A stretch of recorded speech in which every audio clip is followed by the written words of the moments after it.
ప్రభువు నందు ప్రియా దేవుని బిడ్డలారా, ఈ రాత్రి కాలపు వాక్య భాగం కొరకు సహకారాన్ని ఇస్తున్న కుటుంబం ఏలూరు వాస్తవ్యులు ఒక విశ్వాసి గారి కుటుంబం సహకారాన్ని ఇస్తున్నారు. చాలామంది విశ్వాసులు సహకారం ఇచ్చేటప్పుడు తమ పేర్లు చెప్పటానికి వారి వ్యక్తిగత కారణాల వల్ల ఇష్టపడటం లేదు. దానిని బట్టి పేర్లు చెప్పబడుతున్న వారిని కించపరుస్తున్నారని అనుకోకూడదు. ఎవరు పేర్లు ఇచ్చి చెబుతున్నారు వారు దేవుని మహిమపరుస్తున్నారు. కొందరైతే వారి పేరు లేకుండా ఇస్తున్నారు. Different reasons are there. కొన్ని కారణాలను బట్టి వారు ఆ విధంగా సహకారాన్ని అందజేస్తున్నారు. ఈ కుటుంబాన్ని ప్రభువు దీవించి ఆశీర్వదించాలని నేను ప్రార్థన చేస్తున్నాను. గతంలో కూడా ఈ విశ్వాసి గారి కుటుంబం సహకారాన్ని ఇచ్చారు. వారి కుమార్తె, అల్లుడు, వారి కుటుంబం అందరూ కూడా ఆశీర్వదించబడాలని, అలాగే ఈ దీన సేవకుని యొక్క కుటుంబం వర్ధిల్లాలని ప్రార్థించమని ప్రార్థనా మనవి. ఎపిసోడ్ సహకారులు కావాలి. అలాగే ట్రాన్స్మిషన్ ఎక్స్పెండిచర్ ఛార్జెస్ పెరగబోతున్నాయి. వేసే పరిష్కారం ప్రసారపు చెల్లింపులు పెరగనై ఉన్నాయి. కనుక ప్రభువు సహాయం చేసేటట్లు ప్రార్థించండి. ప్రార్థన చేసుకుని వాక్య ధ్యానంలోనికి వెళదాం. మమ్మల్ని మిక్కిలిగా ప్రేమిస్తోన్న మా ప్రియ తండ్రి, మీ ఘననామానికి స్తోత్రాలు. ఈ రాత్రి మీ పాదాల చెంత ప్రార్థన చేస్తున్నాం. మీ ప్రియబిడలంగా మీ సన్నిధిని విజ్ఞాపన చేస్తున్నాం. మీ కృపా కొరకై వేడుకుంటున్నాం. ప్రాముఖ్యంగా ఎపిసోడ్ సహకారం ఇచ్చిన మీ దాసుని, దాసురాలను, బిడ్డలను ఆశీర్వదించండి. కుమార్తె, అల్లుని కొరకు ప్రార్థన చేస్తున్నాం. వారిని ప్రత్యేకంగా దీవించండి. కుటుంబంలో కావలసినటువంటి నెమ్మదిని అనుగ్రహించుము. కుమారుని వివాహ విషయం ప్రార్థిస్తున్నాం. సహాయం చేయండి. తగిన జంటను సమకూర్చండి. నేటి వాక్య ధ్యానం మాకు దీవెనకరంగా అనుగ్రహించండి. మీ చిత్తమైతే మాకు ఒక ఇన్వర్టర్ను పంపించండి. యేసు ప్రభు పేరిట ప్రార్థిస్తున్నాము తండ్రి, ఆమెన్. ప్రభువునందు ప్రియ దేవుని బిడ్డలారా, పవర్ కట్ కారణంగా ఎపిసోడ్స్ రికార్డింగ్ అండ్ ఎడిటింగ్ చాలా సమస్య అవుతోంది. ఎందుకంటే ఏ రోజు ఎపిసోడ్ ఆ రోజే ప్రభు ఇస్తున్నారు ఇంచుమించుగా. ఈ దినం రికార్డింగ్కి వాస్తవంగా నేను ఉదయం చేయాలి. వ్యక్తిగత కారణాన్ని బట్టి నేను సాయంకాలానికి రికార్డింగ్ టైం మార్చుకున్నాను. నేను రికార్డింగ్ కొరకు బయలుదేరుతుండగా ఈ ఎపిసోడ్కు సహకారం వచ్చింది. అనుదినం ఇలానే వెళుతున్నాం. అనుదినం ఇలానే సహాయం వస్తుంది. ఏదో ఒక రూపంలో సమయానికి సహాయం దేవుడు చేస్తూ ఉన్నాడు. కనుక పవర్ కట్ ప్రాబ్లం వలన ఈ మాసంలోనే 2 లేదా 3 దినాలు రిపీటెడ్ మెసేజెస్ ఇవ్వాల్సి వచ్చింది. దయచేసి గుర్తెరగండి, ప్రార్థించండి. దేవుని యొక్క వాక్యములోనికి వెళదాం. దినవృత్తాంతముల 2వ గ్రంథము 2వ అధ్యాయము 15వ వచనం నుండి వాక్యాన్ని గమనించండి. హీరాము సొలొమోనుతో చెబుతున్నటువంటి మాటలు. హూరాము అనేటువంటి ఒక నమ్మకమైన ప్రొఫెషనల్ని, నిపుణత కలిగిన పనివాణిని హీరాము పంపిస్తున్నాడు. అతని క్వాలిటీస్ చెప్పాడు. చెప్పిన తర్వాత he spoke about the business.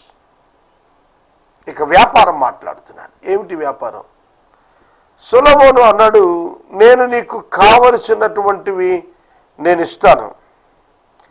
నేను మందిరం నిర్మాణం చేయబోతున్నాను. దాని కొరకు కావలసినటువంటి చెట్లు లేదా దుంగలు, మ్రానులు నీ దేశంలో ఉన్నాయి, అవి పంపించు. అలాగే మీ దగ్గర పనివారు ఎక్స్పర్ట్స్ కనుక వారిని కూడా పంపించు. వారిని నేను ఊరికే వాడుకోను, వారికి ఫలము ఇస్తాను అని అన్నాడు. ఆ డీల్ అంగీకరిస్తూ హీరాము చెబుతున్న మాటలు 15 వచనం. ఇప్పుడు నా ఏలిన వాడు చెప్పి ఉన్న గోధుమలను, యవలను, నూనెను, ద్రాక్షారసమును నీ సేవకుల చేతికిచ్చి వారిని సాగనంపిన ఎడల మేము నీకు కావలసిన మ్రానులన్నీ లెబనోనునందు కొట్టించి వాటిని నీ కొరకు సముద్రము మీద తెప్పలుగా యొప్పేకు తీసుకుని వస్తాము. తర్వాత నీ వాడిని యెరూషలేమునకు తెప్పించుకొనవచ్చును అని వ్రాసాను. Communication through the letter writing. మనం పోస్టల్ డిపార్ట్మెంట్ ఇప్పుడు కనుమరుగైపోయింది.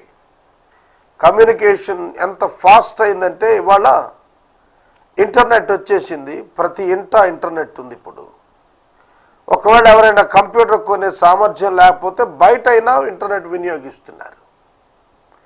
ఆన్లైన్లో ఇమీడియట్ సమాచారం డౌన్లోడ్ చేసుకోవచ్చు. లేదంటే కనుక మన యొక్క ఈమెయిల్ ఐడికి వారు కనుక సమాచారాన్ని పంపిస్తే ఇక్కడ మనం ప్రపంచంలో ఎక్కడి నుంచి పంపినా మనం ఉన్న స్థలంలో దాన్ని ఓపెన్ చేసి డౌన్లోడ్ చేసి చూసుకోవచ్చు. కనుక ఒక ఉత్తరం మనం ఇప్పుడు రాసామనుకోండి, విదేశాలకు పంపాలి అంటే 10-14 రోజులు పడుతుంది. ఒక పోస్టల్ అయితే కనుక చాలా ఎక్స్ప్రెస్ కొరియర్ అయితే చాలా అవుతుంది. ఈ మధ్యన నేను ఒక ప్రాముఖ్యమైన ఒక సీడీని హైదరాబాద్ పంపాల్సి వచ్చింది. 650 రూపాయలు తీసుకున్నాడు. అంటే ఫ్లైట్ విమానంలో పంపిస్తాడట ఆ కొరియర్ వాడు. దానివల్ల అంత ఛార్జ్ చేశాడు. ఒక సీడీ, కామన్ సీడీ చూడండి. దాన్ని కొంచెం ఇంపార్టెంట్ మ్యాటర్ ఉన్నటువంటిది, డేటా ఉన్నటువంటిది.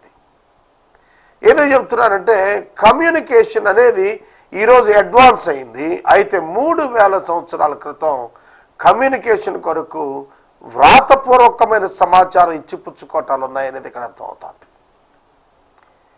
హిస్టారికల్గా లెటర్ రైటింగ్ అనేది ఇక్కడ మనకు కనిపిస్తుంది. తరువాత మీరు సముద్రము మీద మేము ఆ మ్రానులను ట్రాన్స్పోర్ట్ చేసి ఎక్కడికి తెస్తాం? యొప్పే దగ్గరికి తీసుకొస్తాం. యొప్పే నుంచి యెరూషలేముకి మీరు బై రోడ్డు తీసుకెళ్ళండి. వింటున్నారా? వారి ప్రాంతంలో నుంచి లెబానోను మ్రానుల్ని కావలసినన్ని కొట్టేసి తూర్పు ప్రాంతం నుంచి వాటిని సముద్రం మీద ట్రాన్స్పోర్ట్ చేస్తాను. ఈ మధ్యన నేను విశాఖపట్నం వెళ్ళాను. అక్కడ కార్గో షిప్స్, డాల్ఫిన్ నోస్ అని ఒక స్థలం ఉంది. అది చూస్తే డాల్ఫిన్ నోస్ లాగా ఉంటుంది ఆ స్థలం. విశ్వేశ్వరయ్య అనేటువంటి ఇంజనీర్ దాన్ని డిజైన్ చేశాడని చెప్తున్నారు. ఆ స్థలానికి వచ్చేటువంటి కార్గో షిప్స్ అక్కడ నుండి హార్బర్కు లోకల్ షిప్స్ ద్వారా వస్తున్నాయి. అక్కడ నుండి కన్వేయర్ బెల్ట్ ద్వారా పోర్టుకు వచ్చేస్తున్నాయి. మెటీరియల్ అంతా కూడా అట్లానే తీసుకొస్తున్నారు. అది ఇవాళ ట్రాన్స్పోర్టేషన్ సిస్టమ్, అడ్వాన్స్డ్ సిస్టమ్. చూడండి ప్రియ దేవుని బిడ్డలారా, ఆ రోజుల్లో సముద్రము మీద ఈ నరకబడిన మ్రానులను వారు తీసుకొస్తూ ఉన్నారు. ఒక 15-16 సంవత్సరాల క్రితం నేను పరిచర్యలో ఉన్న దినాల్లోనే బాపట్ల సముద్రానికి వెళ్ళాను చూద్దాం. నా ఫ్రెండ్ బెంజమిన్ అని ఒక ఆయన ఉండేవారు, మేమిద్దరం వెళ్ళాం. ఉప్పాడ, కాకినాడ ప్రాంతంలో ఉప్పాడ నుండి బాపట్లకు సముద్రం మీద ఒక 6 జాలర్లు వచ్చారు. వారిని రిక్వెస్ట్ చేసి సముద్రంలోనికి ఒక 3 కిలోమీటర్లు ఒక తెప్ప మీద వారు మమ్మల్ని తీసుకెళ్లారు.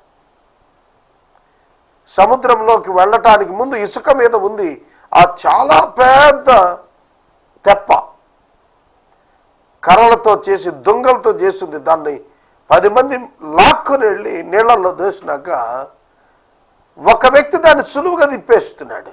నీటిలో దిగి ఊరికి బెండ్ పుల్లలాగా అయిపోయింది. అది అతి సులువైనటువంటి ట్రాన్స్పోర్టేషన్ సముద్రం మీదే. ఆనాడు సముద్రం మీద ట్రాన్స్పోర్టేషన్ ఉంది. వారు ఎలా వినియోగించుకున్నారు, మ్యాన్ పవర్ని ఎట్లా వినియోగించుకున్నారు.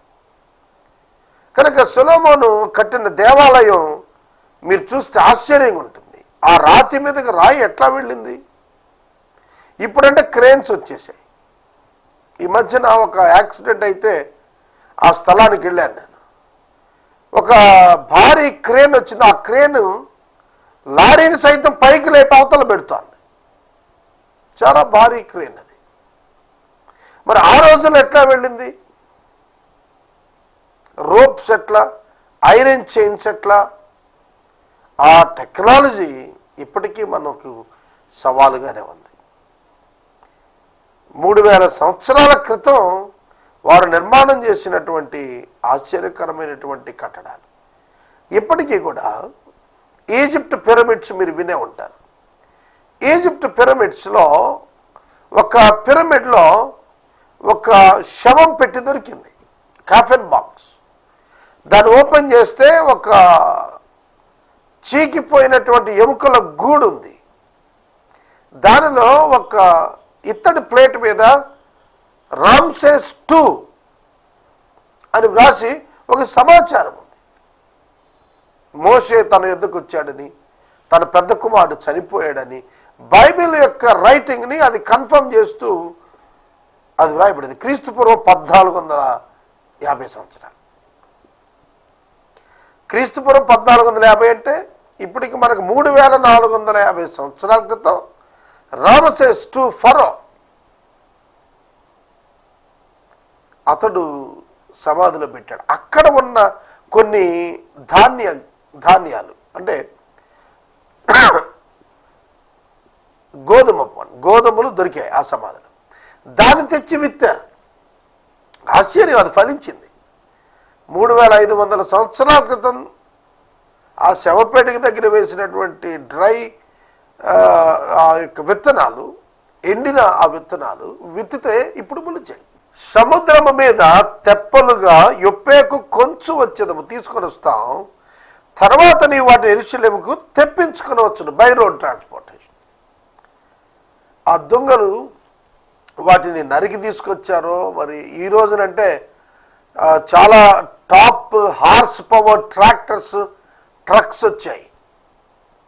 మీరు చూడండి, హైవేలో మీరు నిలబడితే చాలా పెద్ద పెద్ద మ్రానులు ఒక ట్రాలీ మీదే ఒక 30-40 మ్రానులు పెట్టి ట్రాన్స్పోర్ట్ చేసేస్తున్నారు బై రోడ్.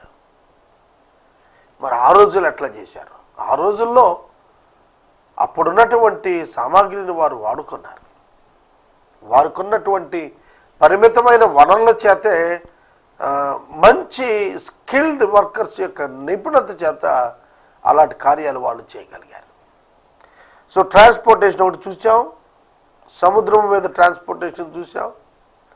అలాగే మనం రైట్ బిజినెస్ టెక్నిక్ ఒకటి చూసాం. మీరు ఇఫ్ యూ సెండ్ మనీ అంటే బార్టర్ సిస్టమ్.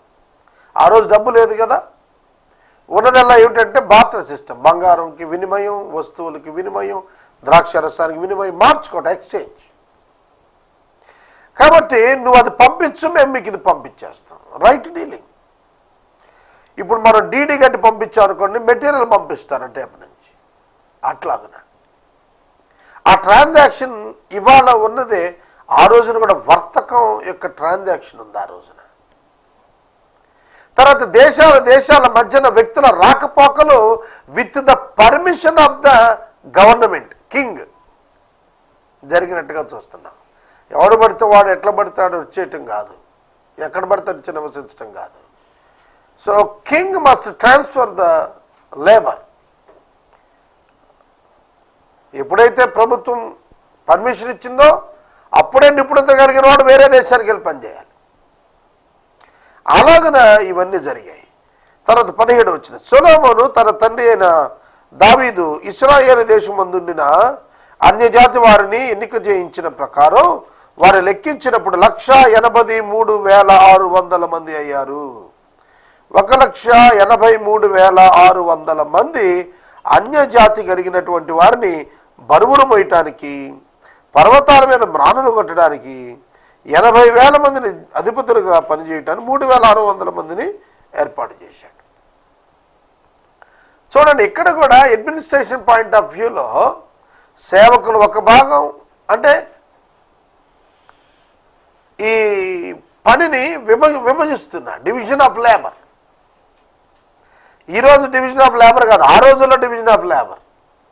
ఏ పనికి ఏ నిపుణత కలిగిన వారు ఏ ట్రేడ్లో ఎక్స్పర్ట్స్ని ఆ ట్రేడ్లోకి పంపించారు. వీళ్ళని సూపర్వైజ్ చేయడానికి కొంతమంది ఆఫీసర్స్ని పెట్టారు. Supervising officers, administrating officers. So ఎప్పుడైతే అడ్మినిస్ట్రేషన్ ఉందో అకౌంటబిలిటీ ఉందో, అకౌంట్స్ ఆఫీసర్ ఉంటాడు.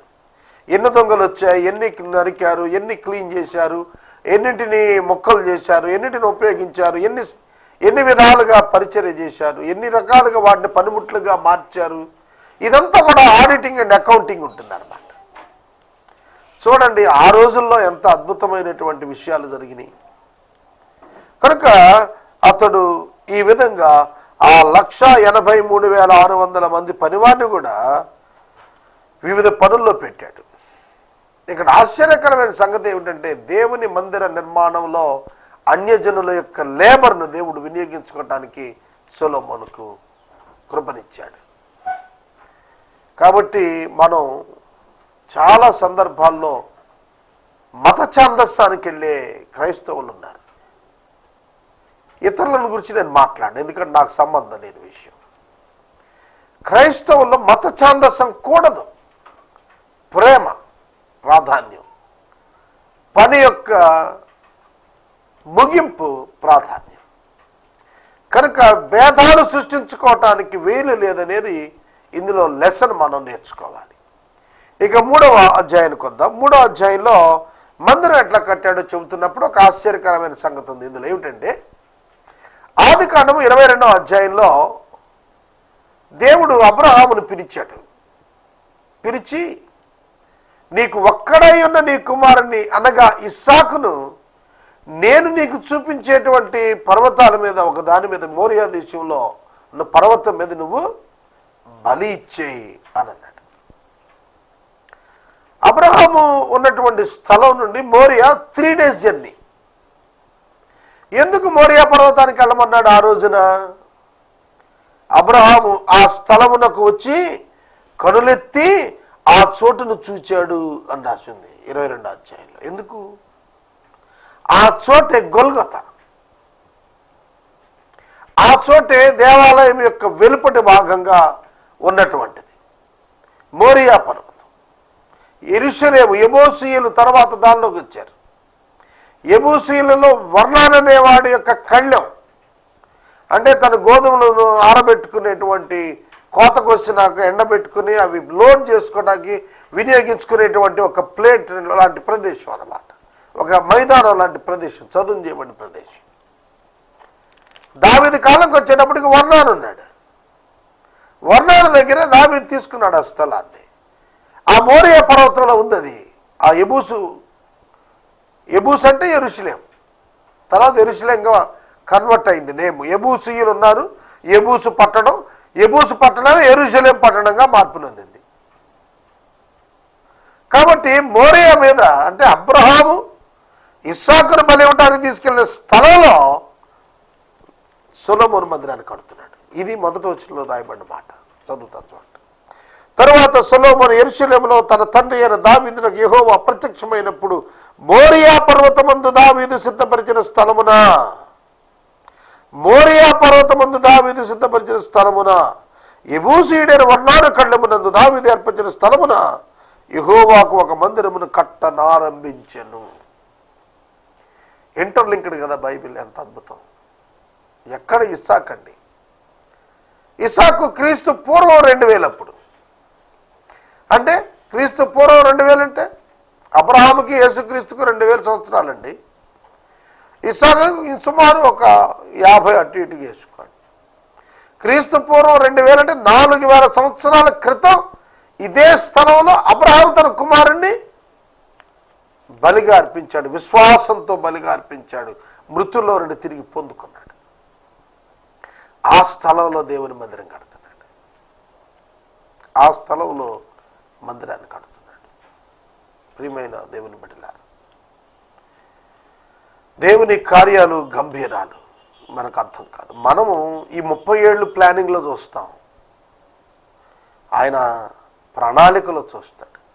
జగత్తు పునాది వేయబడక మునుపు నుంచి జగత్తు అంతం అయిపోయిన తర్వాత కాలానికి ఆయన ప్రణాళిక బ్రిడ్జ్ వేసుకొని ఉన్నాడు. ఆదికాండం 1వ అధ్యాయం 1వ వచనానికి పూర్వం చాలా సంగతులు ఉన్నాయి బైబిల్లో.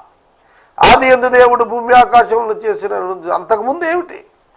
Plan of salvation. నేను చాలాసార్లు చెప్పాను కూడా. సోదరుడా, సోదరి, దేవుడు అనాదికాల సంకల్పం యేసుక్రీస్తు ద్వారా మనలను తనకు కుమారులుగా స్వీకరించాలని, ఆయన ఎదుట మనను నిర్దోషులముగా నిలబెట్టుకోవాలని, యేసుక్రీస్తునందు మనలను జగత్తు పునాది వేయబడక మునిపే చూశాడు. జగత్తు పునాది వేయబడక మునుపు దేవుడు చూచాడు అని అంటే ఏమిటి అర్థం? జగత్తుకు పునాది లేనప్పుడు మానవుడు ఎక్కడున్నాడు? మానవుడు ప్రారంభం కాకముందు మానవునికి పాపం ఎక్కడుంది? జగత్తు పునాది వేయబడక మునుపు లూసిఫర్ ఎక్కడున్నాడు? అర్థమవుతుందా? కనుక మనం అర్థం చేసుకుంటే దేవుని ప్రణాళిక గంభీరమైనటువంటిది. అది భౌతికంగా కూడా అది నెరవేరుస్తూ మ్యాండేట్ అది జరుగుతూ వచ్చింది. ఎట్లా జరిగిందో బైబిల్ మనకు వివరిస్తుంది. తర్వాత తన ఏలుబడిలో 4వ సంవత్సరం 2వ నెల 2వ దినమున దాన్ని కట్టనారంభించాడు. దేవుని మందిరమునకు సొలొమోను పునాదులు ఏర్పరిచాడు. పూర్వపు కొలల ప్రకారము పొడవు 60 మూరలు, పూర్వపు కొలల ప్రకారం వెడల్పు 20 మూరలు. మందిరపు ముఖమంటపం మందిర పొడుగును బట్టి 20 మూరల వెడల్పు, 120 మూరల ఎత్తు. దాని లోపల భాగం ప్రశస్తమైన బంగారముతో అతడు పొడిగించెను. లోపల భాగం అంతా గోల్డ్ తాపడం చేసేసాడు. ఇప్పుడు మనకి అమృత్సర్లో ఉన్నటువంటి గోల్డెన్ టెంపుల్ ఉంది చూశారు, అది చాలా చిన్న వ్యాసార్థంతో, అది ఒక్క భాగంలోనే. కానీ ఇక్కడ విస్తారమైనటువంటి బంగారాన్ని వినియోగించి ఆ దినాన సొలొమోను గారు మందిరం అంతటి లోపల తాపడం చేయించాడు. మందిరపు పెద్ద గదిని దేవదారు పలకలతో కప్పి వాటిపైన మేలిమి బంగారం పొదిగించి పైభాగమును ఖర్జూరపు చెట్ల వంటి పని, గొలుసుల వంటి పని చెక్కించి ప్రశస్తమైన రత్నంతో దాన్ని అలంకరించును. ఈ బంగారం పర్వయీము నుండి వచ్చినది. బంగారం ఎక్కడి నుంచి తీసుకొచ్చాడో కూడా రాశాడు. అంటే it indicates the greatness and glorification of the gold. ఘనమైనటువంటి చరిత్ర కలిగినటువంటిదిగా వర్ణించబడింది. మందిరపు దూలాలు, స్తంభాలు, దాని గోడలు, దాని తలుపులు బంగారంతో పొదిగించి గోడల మీద కెరూబులు చెక్కించాడు. కరుణాపీఠం, మందసం కెరూబులలో నుండే కదా మందసం క్రియేట్ అవ్వాలి. ఆ విధంగా చేశాడు అన్నమాట. మరియు అతడు పరిశుద్ధ స్థలం ఒకటి కట్టించాడు. సేమ్ నమూనా అండి. ప్రత్యక్ష గుడారం మోషే గారు ఏ నమూనా అయితే తీసుకొచ్చాడో దాన్నే పర్మనెంట్ టెంపుల్లో కన్వర్ట్ చేస్తున్నాడు. అంతవరకే. దాని పొడుగు, దాని మందిరపు వెడల్పును బట్టి 20 మూరలు, దాని వెడల్పు 20 మూరలు, 1200 మణుగుల మేలిమి బంగారంతో అతడు దాన్ని పొదిగించెను. మేకుల ఎత్తు 50 తులముల బంగారు, మీది గదులను బంగారంతో పొదిగించును. అతి పరిశుద్ధ స్థలమందు చక్కడములో కలిగిన 2 కెరూబులను చేయించి వాటిని బంగారంతో పొదిగించును. ఆ కెరూబుల యొక్క రెక్కల పొడవు 20 మూరలు, ఒక్కొక్క రెక్క 5 మూరల పొడవు. అది మందిరపు గోడకు తగులుతోంది. 2 కెరూబుల యొక్క ఇన్నర్ వింగ్స్ కలిసేటట్టుగా చెక్కతో చేపించాడు. సో కెరూబులు ఎగురుతూ ఉంటాయి. వాటి యొక్క అవుటర్ వింగ్స్ వచ్చి మందిరం గోడలు తగులుతున్నాయి. ఇన్నర్ వింగ్స్ ఒకదానికొకటి తగులుకొని ఉంటాయి. వాటి సెంటర్ ప్లేస్లో మందసాన్ని ఏర్పాటు చేశాడు. అంటే కెరూబుల మధ్య నుండి మందసంలో ఉన్న దేవుని యొక్క స్వరం ప్రజలకు వినబడుతోంది అనేది యెషయా గ్రంథం 6వ అధ్యాయంలో పరలోకపు నమూనా. యెషయాకి మోషేకి ఎంత తేడా ఉంది కాలంలో? ఇంచుమించుగా 1000 సంవత్సరాల పైగా, 800 సంవత్సరాల పైగా వ్యత్యాసం ఉంది. కానీ మోషే ఏది చూశాడో దాన్నే దృశ్యాన్ని 800 సంవత్సరాలకి యెషయా చూశాడు. యెషయా గ్రంథంలో మీరు 6వ అధ్యాయం చదివితే మొదటి 10 వచనాల్లో ఈ వివరాలన్నీ ఉంటాయి. ఆ కెరూబు రెక్కల పొడుగు 20 మూరలు, ఒక్కొక్క రెక్క 5 మూరలు, అది మందిరపు గోడ తగులుచుండు. రెండవది జతగా ఉన్న కెరూబు రెక్క తగులుచుండు. ఈ ప్రకారం చాచుకున్న కెరూబుల రెక్కలు 20 మూరలు వ్యాపించాయి. కెరూబుల పాదముల మీద నిలబడి ఉన్నాయి. వాటి ముఖములు మందిరం లోతట్టు తిరిగి ఉన్నాయి. మందిరం లోతట్టు ఎందుకు తిరిగాయి? అవి మందసాన్ని చూస్తూ ఉంటాయి. నీలి నూలుతోనూ, ఊదా నూలుతోనూ, ఎర్ర నూలుతోనూ, సన్నపు నారతోనూ ఒక తెర చేయించి దాని మీద కెరూబులను కుట్టించాడు. ఇదియుగాక మందిరం ముందర ఉండుటకు 35 మూరల ఎత్తుగల 2 స్తంభాలు, వాటి మీదకి 5 మూరల ఎత్తుగల పీటలు చేయించాడు. గర్భాలయం చేసినట్టు గొలుసు పని చేయించి స్తంభముల పైభాగమును దాన్ని ఉంచి దాని 100 దానిమ్మ పండ్ల చేత చేయించి ఆ గొలుసు పని మీద తగిలించాడు. ఆ 2 స్తంభాలు దేవాలయం ఎదుట ఒకటి కుడి ఒకటి ఎడమ తట్టు నిలబెట్టి వాటికి పేర్లు పెట్టాడు. యాకీను అని ఒకదానికి, బోయేజు అనే దానికి పేరు పెట్టాడు. యాకీను షిమ్యోను కుమారుడు. ఆదికాండం 46వ అధ్యాయం 10వ వచనం, నిర్గమాకాండం 10వ అధ్యాయం 6వ వచనంలో షిమ్యోను కుమారుడైన యాకీను అని రాసి ఉంటుంది. మరి బోయేజు ఎవరు? యూదా గోత్రంలో నుంచి వచ్చాడు బోయేజు.